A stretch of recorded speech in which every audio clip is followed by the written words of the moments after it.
Honda Civic Sport Touring Hybrid Hatchback. Let's start her up.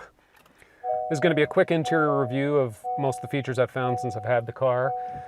There's quite a few things that they pack in here that it's going to take a little bit of time to go through, but I'll try to make it as brief as possible. So I'll start really quickly with the finishes. I think they did a really good job. These, as people have said before, these plastic pieces not being piano black, they don't show fingerprints, which is great. The switchgear and everything are nice. They've got a good feel to them. The lock, of course, and unlock all have a good, nice touch to them. And then, of course, the lockout for the kids that are here. And then the finishes, like even on the door handles, this sort of, brushed material, even though it's a fake brush material, is very nice. The pads down here are nice. The pad on the inside of the door is nice. This is cheap. The piano black, not a fan, but it is what it is. And then the top piece is okay, and it's the same thing over here. It's definitely nicer than this middle piece here, but still not the best. Then when you get to the other areas here, like you have the charging mat, which with wireless CarPlay is really nice to have, and you can turn that on and off with this button, theoretically. And then also you have the standard, switch gear, which is nice. I like that they did that and didn't do like the European version where it's just buttons. Not a huge fan of the parking brake just being a button. I wish that were a physical parking brake, and I didn't think I'd care, but now that I've had the car, that muscle memory is just so ingrained. You have the drive modes. You also have brake hold. If you put on brake hold, then at stoplights, it'll hold you even if you're not on the brake.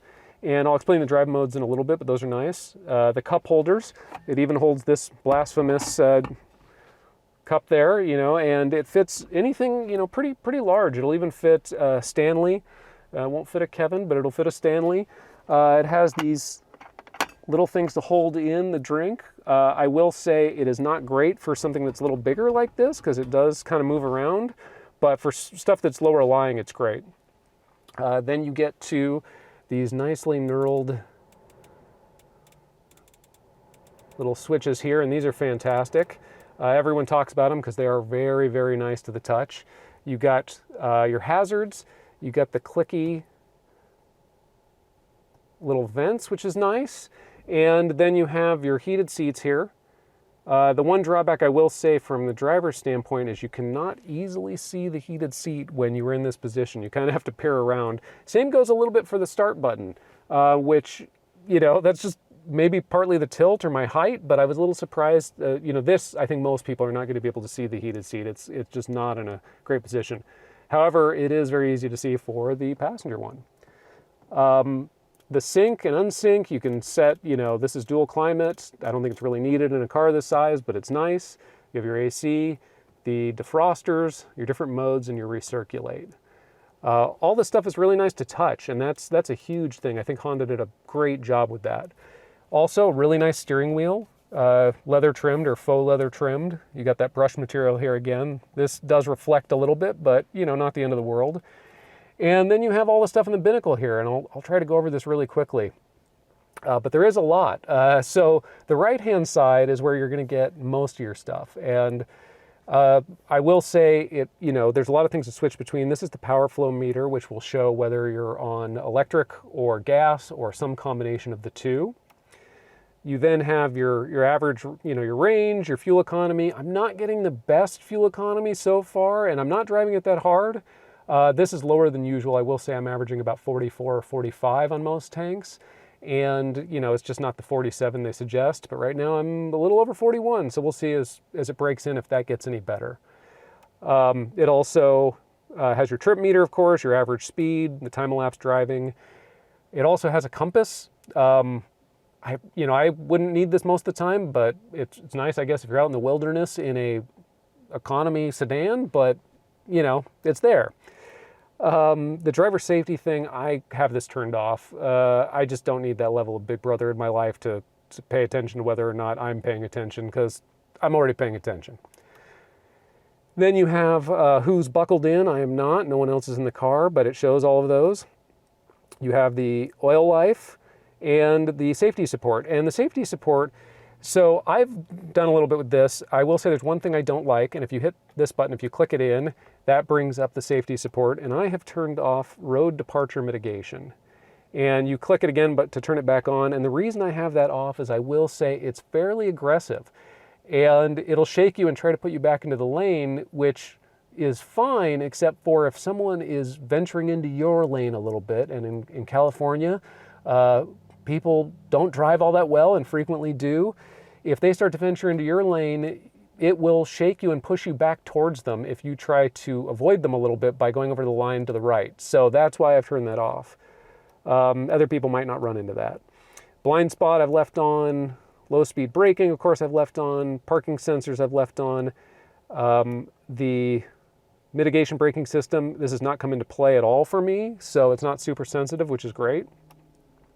I will say the parking sensors beep a ton at you if you're in a tight spot. Getting into my garage, they will beep and actually, I think, distract me more, whereas I can just see the visual much easier. So in order to turn off the beeping as you're doing it, if you press in on this guy, it will actually stop the beeping, which has been nice. Going on, oops, or I'll accidentally turn collision mitigation braking off. Hang on one sec. Going back, this is something you can actually customize, but I have not done that yet. So yeah, back to the power meter.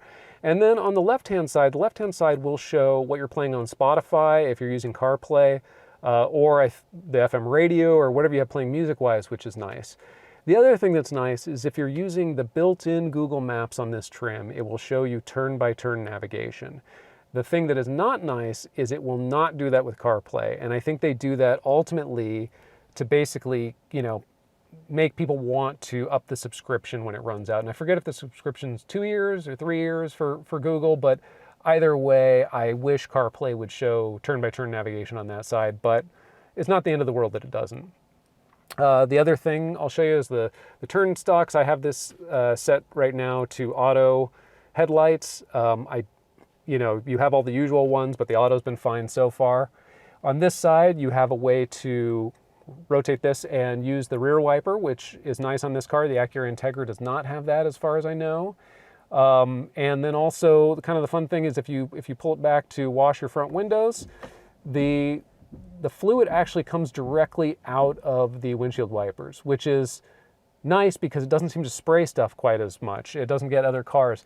The drawback to that is I feel like it's more to break over time, but we'll see.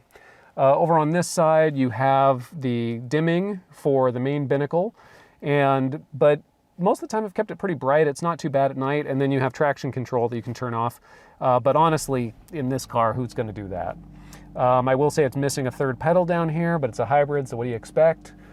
And then going over to the infotainment, there is a lot to know about the infotainment. I've been surprised about how much I've kind of needed to run through. So right now we're on home. You can go to CarPlay, you can go to Google Maps. This is the built-in one that only comes on the top trim versus CarPlay. You have the FM radio, you have, let me turn that down, you have your phone, you have your power flow if you want to see a bigger version of the power flow at all times, which is nice to just kind of see. It's interesting. I don't think it's necessary, but it's interesting. If I go back, you have your general settings, and this is where you get into some more, interesting stuff. The system settings are going to have all your usual date and time, about, factory data reset if you want to get rid of your user information. The display, you can turn the brightness up and down, the contrast, the black level. I kind of kept it set at how it came, but you can change that. I think one of the nice things is you can actually turn the display off. So if you're driving at night and you just don't want that brightness in your face, and then you just hit back to get the display back on, which honestly is, it's really nice to have that as a, kind of a dumb feature. Privacy, I will say there's not a lot you can control from here.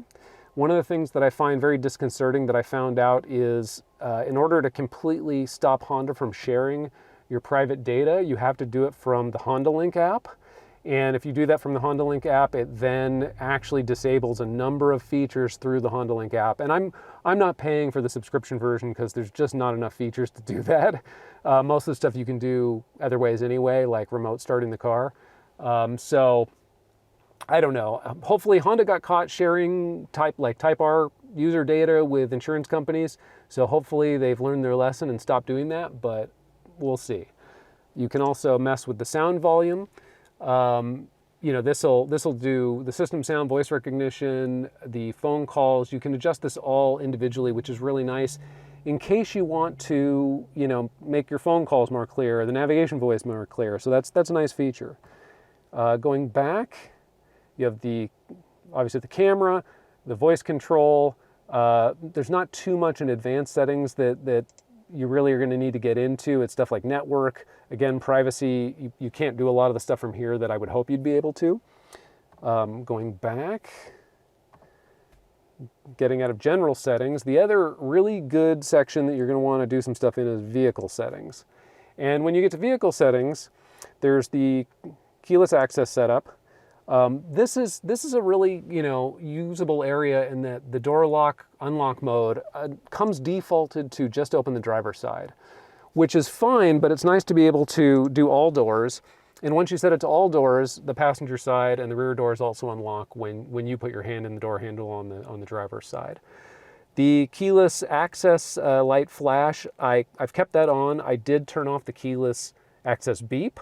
I found that fairly annoying. It's a pretty sharp noise, and especially if you get somewhere late at night, you don't want to, you know, make a racket. The other thing is the lockout prevention, and I'm going to click on this just because I turned this off. And I turned this off because, well, one, it makes the most god-awful multiple beep when you get out of the car and you have the key in your pocket and the car is still on. But secondarily, you can't lock the car and walk away from it.